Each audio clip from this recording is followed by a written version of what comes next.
Hello everyone, we are here at day 2 of LeWeb with one of the headliners of today, Gary Vaynerchuck. Gary, we are big fans of yours. Thank you. But for the people who do not know you, can you give us a short introduction of who you are, Sure. what you do in life? Sure. You know, I'm a humble boy who was born in the former Soviet Union in Belarus, immigrated to the United States when I was 3 years old, got involved in my family's liquor store business, rebranded the company to Wine Library, launched WineLibrary.com in 1997, built it up to a 2005 to a $45 million a year business. 2006 I launched something called Wine Library TV, which I sit in front of a video, review wine, and talk about wines. That became a big hit to this world. I leveraged things like Facebook and Twitter and YouTube and Ustream and started becoming a personality, very early user of Twitter, which probably brought a lot of attention to me because in 07 when people started understanding or realizing what Twitter was, they were like, who's this guy in the top 25 followed people? I never heard of him. And then started kind of blogging under my own name, GaryVaynerchuck.com, about business trends. Was right, I think, enough times that people started thinking I was smart, started speaking at conferences like LeWeb and Web 2.0 and the O'Reilly conferences, and wrote a book called Crush It last year, talking about how I built my brand online, how I think other people can build it. Started a company last year called Vaynermedia, where we do social strategy and community management for top brands like PepsiCo, Campbell's, the National Hockey League, Green Mountain Coffee. That's gone extremely well with my brother AJ. And I have a new book coming out in March of next year called The Thank You Economy that tackles the ROI of giving a shit. Okay, thanks Gary. In your case, of course, a short introduction is not very easy. I'm sorry. But maybe another question. I get excited. Of course. What makes you happy in your personal life? I mean, what makes me happy in my personal life makes me happy, period. So, you know, all that business stuff I just rattled on, it's fun to talk about, and it's a game to me. Business is a game, and I enjoy it. But the only thing that makes me really happy is the health and happiness of my family. You know, a lot of people will know, if you know me, if you've watched my stuff, it's all I really care about. I have an 18-month-old daughter, Misha, who's the greatest. I have the best wife in the world, best parents, brother, sister, brother-in-laws. I'm a very, very fortunate person in my family life. That's what I focus on. Outside of that, I'm an enormous, diehard New York Jets fan. We just got our asses kicked in by the Patriots, so I'm glad I left America, so I don't have to deal with all that. But I'm a pretty simple guy. Family first, then New York Jets, then business, and that's it. And all the rest, fuck it. All the rest is pretty, you know, there's so many other interesting things, but those are my core things that I focus on. Okay, thanks. You just arrived here at LeWeb, yes. And you have a Q&A session at the end of the day. Yes. What do you want to talk about? Well, that's the great thing, right? I think too many people talk, and that's why I made a big point last year and said not enough questions, Loic, and made a big stink. And so I made a big statement and said I'll come back next year and do Q&A. So I plan on not talking all that much. I plan on answering and listening, which is the thesis of everything I believe in. That being said, I'm aware that a lot of people in the crowd are going to have no idea who I am and may not right away start raising hands. So I may spend 5 to 7 minutes of the 30 minutes I have talking about the Thank You Economy. Not so much the book, because that will sell, more what my thesis is. For the people watching, this is a new book of yours, The Thank You Economy. Correct. What is it about? It talks about what happens when you really care and what's the right way to play social media. I think social media's biggest problem is the word media. When people hear the word media, they talk. Social media is about listening. So it should have been social listening, or it should have been like social consuming. Something that makes people realize it was about listening, not talking. And I've been spending the last 5 years of my life listening. You know, Surmise.com was the most important site for me. It became search.twitter.com. Twitter bought it. I search Twitter, look for people that have questions about social media or wine, and answer them, and that's it. Yeah. And of course I promote my stuff, but one promotion tweet for every 1,000 listening. And the problem is too many people want to talk. And so there's a lot of things I believe that are happening. First of all, we live in a small world now. Look, you said you're big fans. You live in Paris, I live in New York. I'm not on television. I'm not in the New York Times every day. That doesn't happen 10 years ago, but it happens today. And those impacts of us knowing each other's business, you know, when I say I love these bagels from Paris, and you see that in my Twitter stream or my Facebook status update, and you haven't been there, ironically, even though you live here, you might say, huh, maybe I should go check that out. That financial impact is $1 billion impact. And I'm curious that I believe 99% of the people using social media today aren't using it properly. 99. Yeah. And that's what the book's about. Okay, thank you. Next to start listening, you also talk about being passionate in your book, Crush It. Yes.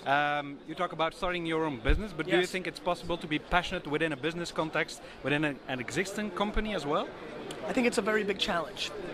I think that politics and personalities always trump the mission of the brand. One of the biggest eye-opening things for me since we started VaynerMedia is how many people in these companies care about themselves and their careers, not selling more product, building a better brand, and that's difficult. Coming from an entrepreneurial small family business, me and my dad never cared about each other at all. We cared about each other, but not ourselves, and we cared about the business more than we cared about each other. And that's unhealthy in some ways, but it's very healthy for the business. We always made the decision based for the business. In corporate America, I notice it's rarely what's best for the actual brand. It's always what's best for the individual person. How do I keep this smart kid from taking my job? How do I get 2 more weeks of vacation? How do I make my bonus? And it's all this big game that often doesn't do what's right for the business. That's a difficult thing to be passionate about because it's very self-imposing. And I don't think deep down anybody, I think people care about themselves first, but still, after a while it becomes tiresome. I think people want a bigger mission. It's why religion is a factor. It's why sports is a factor. It's why, family is a factor. People care about things outside of themselves. I think most businesses are not good at creating a culture, and I think it is very difficult to create passion. That being said, it's why I wrote The Thank You Economy. I talk a lot about the book, not just how to use Facebook, but what you have to do inside your business. And we can't treat it, I came from a communist country. You can't treat your company like a communist country. You can't tell them not to Facebook, not to Twitter. I understand legal ramifications, but the fact of the matter is if somebody says something, you fire them. I mean, I don't know. I think it's a very interesting time in our world. And I think it is possible, but there's very few companies like Disney, like Zappos, that had culture internally that made them succeed.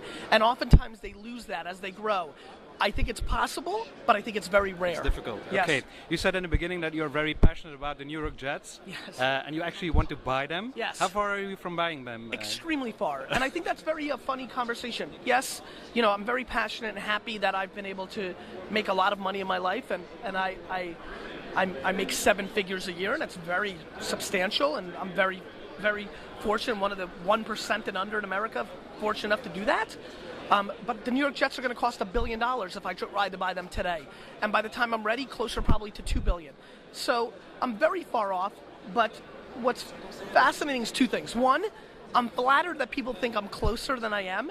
And 2, I'm excited that people don't recognize what I talk about. I always talk about working hard and running a marathon. I have a very upbeat personality, so everybody thinks I'm hyper and I want it now. Yes, I'm excited, but I'm very patient. Mm-hmm. I'd like to buy the Jets in 20 or 30 years. Yeah. I'll still be 50, 60 years old. Plenty of time to enjoy for another 20 years, okay. I hope. And so I'm far. I would say maybe 30 years. Okay, thank you. You said money is not the most interesting part or not the most important part. What was your ambition, let's say, when you started your business? To prove to myself that I could win. Obviously I love the Jets, I love sports. To me, this is a game. I can't help it. It's how I view business. It's a competition. Every person here at LeWeb, I want to punch in the face because I want to beat them. I love them, but I want to beat them. I want to beat everybody. I see logos for BT, TechCrunch, Ustream, Facebook, PayPal, Intel, Wikio, Morocco, on and on, Zynga, BlackBerry, Seismic. Every one of those companies I look at and I say, I want to build bigger companies than they became. And that's a big ambition. Zucks is building a big-ass company with Facebook. But I very much want to. It's what I'm driven by. And I'm very proud of what I've accomplished. In probably 18 or 24 months when I started Wine Library TV, I became very relevant in Web 2.0. And that was for a wine guy, and I thought I was happy about that. Now my challenge is not to just be a talking head, just do talks and write books. Now my challenge is, I'm excited next year when I come out and say that VaynerMedia is a $15 or $20 million business. People will say, whoa, with him doing interviews and talking and writing books and doing TV and doing Wine Library and all the other shit, when did he have time to do what?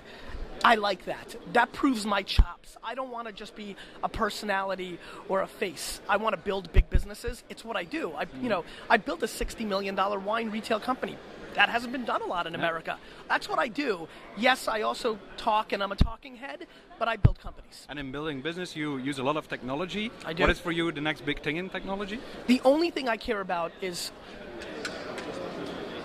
mobile and virtual currency. I'm completely infatuated with virtual currency, virtual goods.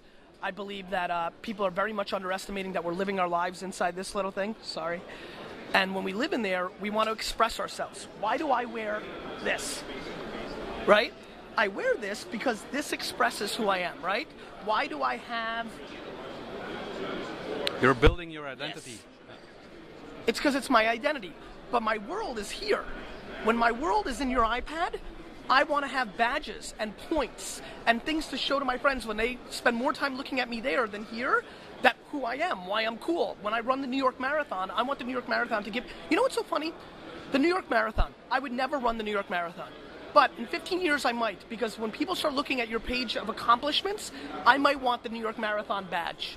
I think that's very fascinating. How about this? How about when somebody tells you they go to a college 20 years ago? They might be lying.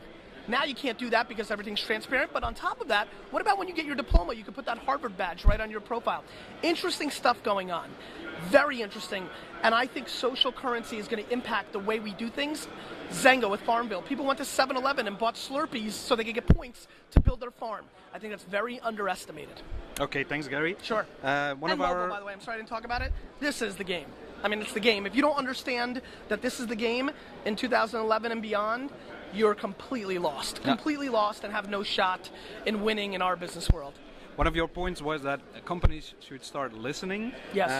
One of our colleagues has wrote a book on conversation management. Okay. In Europe, we see that there's still lots of work to do. Yes. In America too. Yeah, in America too? That was my question, actually. Huge amount. Americans like to talk, right? I mean, you think about what Europe thinks about Americans. It's an extroverted country, right? Self-promoting country. That means we talk. I think it's actually easier for a lot of European and Asian and South American companies to understand social than Americans, because by nature, we're very expressive, which means we talk. A lot of other countries are much more, what is the famous French thing? Twist your tongue 7 times before you talk or something, In culture, there's a little more listening in other parts of the world, which I think is an advantage, not a disadvantage. That being said, the companies in Europe and South America, they've always been in the talking business too.